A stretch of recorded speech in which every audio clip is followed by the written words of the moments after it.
बिस्मिल्लाहिर्रहमानिर्रहीम। हकीम मियां हसन तुहाडी खिदमत च हाज़र है। अक दा बूटा नज़र आ रहा तुहानू। मैं अगे भी 2-3 वीडियो इस दे उत्ते भी शेयर कीतियां ने और 2-3 वीडियो मैं बना चुकिया कि किसी भी बूटी का नमक तैयार करने का की तरीका होंदा है। मैं फिर दोबारा अर्ज़ कर देना, यह जिहड़ा बूटा है इसनूं ले लेना है साबत बूटे नूं जड़ा समेत लैके इनू धुप्पे खुश कर लो। किसी भी बूटी का नमक तैयार करना होवे तो उन्होंने खुश कर लो। खुश करके उन्होंने ढेर ला के उहदा अग ला दिओ। अग ला दिओ, वो सड़ जाए दी उहदी स्वाह बन जाए। उस स्वाह नूं लैके किसी दाबड़े दे विच पा के उन्होंने थल्ले अग ला दिओ ताकि स्वाह जिहड़ी है ना वो चिट्टी हो जाए। हिकमत दे विच जिहड़ा है ना वो नफासत होना बहुत ज़रूरी है।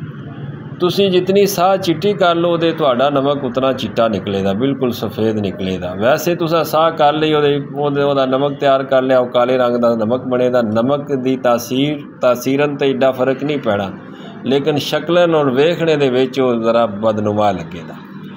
साह नूं चिट्टियां करके उस दे साह का वज़न कर लेना। 1 किलो वज़न है तो 4 किलो पानी पा के उन्होंने 2-3 दिन हिलादिया रहना। फिर पानी उसका उत्तों मुकत्तर ला के स्टील की कढ़ाई दे विच उन्होंने खुश करो। दे थल्ले जो कुछ बचेगा चिट्टे रंग का वो तुहाडा जड़ी बूटी का नमक हो।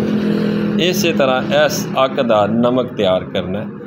नमक तैयार करके उन्होंने खल करके ये टाइट डब्बी दे विच बंद कर लेना। इस नमक के फायदे की ने? पुराने तो पुराना किसी बंदे नूं दमा होवे, ये किसी हकीम या किसी सियाणे या दानिशवर या किताबों तो तहकीक कर लवे तां कमेंट्स करियो।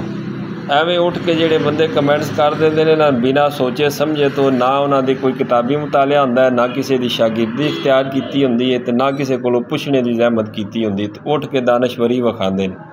उस तो मैनूं गुस्सा आंदा है। इस बूटे दा अक दा नमक 2 रत्ती पान दे विच रख के 10 तो 15 दिन बंदा खा देवे। पुराने तो पुराना दमा जिस बंदे नूं होवेगा वो इंशाअल्लाह ताला ठीक हो जाएगा। पुराने तो पुराना दमा 2 रत्ती दा नमक इस बूटे दा पान दे विच रख के खा देवे। 10 तो 15 दिन दे विच 10 तो 15 साल पुराना दमा भी होवेगा वो भी ठीक हो जाएगा। इस तो अलावा ये नमक का सिर्फ ये फ़ायदा नहीं है, इस तो अलावा यही नमक 2 रत्ती की मिकदार तुसी लोग किसी बंदे नूं पेट का दर्द होवे, बहुत ज़्यादा बंदा पेट के दर्द बहुत ज़्यादा पेट का दर्द होवे ते 2 रत्ती की मिकदार 10 मिनट दे विच पेट के दर्द नूं ठीक कर देगी। गर्म पानी दे नाल दिओ 2 रत्ती की मिकदार। किसी बंदे नूं खट्टे मिठे डकार आउंदे होण, रोटी हजम ना आउंदी होवे, भुख ना लगदी हो, उस बंदे नूं 2 रत्ती की मिकदार नीम गर्म पानी दे नाल सुबह दोपहर शाम दिओ। इंशाअल्लाह ताला भुख भी लगेगी और खाना भी हजम होवेगा, गज़ा जुज़वे बदन भी बनेगी। दमे तो इलावा 101 बीमारियां का इलाज इसका नमक है। और यह जिहड़े फुल इसके तंबाकू के फुल ने वो ताज़ा तुसी फुल लैके उन्होंने किसी कूजे दे विच बंद करके ते उन्होंने 10 किलो की अग दिओ। यह फुल मैं तुहानूं विखाना तंबाकू दे यह फुल ने। इनू 10 किलो की अग दे के इनू जला के इनू राख करके ते इसदा जनाब 2 रत्ती की मिकदार पान दे विच रख के ते इनू जनाब तुसी 10 तो 12 दिन खा दिओ। ये भी दमे दा शाफी तरीन इलाज है।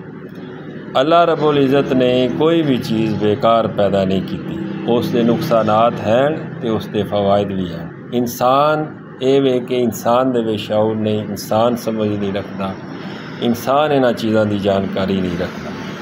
लेकिन अल्लाह रब्बुल इज़्ज़त ने हर एक चीज़ के फ़ायदे भी जिहड़े ने वो भी बयान किए ने और नुकसानात जिहड़े ने उन्हां उत्ते बहस ते हर एक बंदे दी हुंदी, लेकिन फ़ायदियां दे उत्ते कोई बंदा इतनी डिस्कशन नहीं करता। यही चीज़ जिहड़ी है दमे का सब तो वड्डा सबब होंदी है तंबाकू, और यही चीज़ जिहड़ी है दमे का सब तो वड्डा इलाज। किसी बंदे नूं मिर्गी का मसला होवे, इस नमक की नसवार नक दे विच टिपका दिओ, मिर्गी का 10 तो 20 मिनट दे विच दौरा खत्म हो जाएगा। इस नमक का ही फायदा।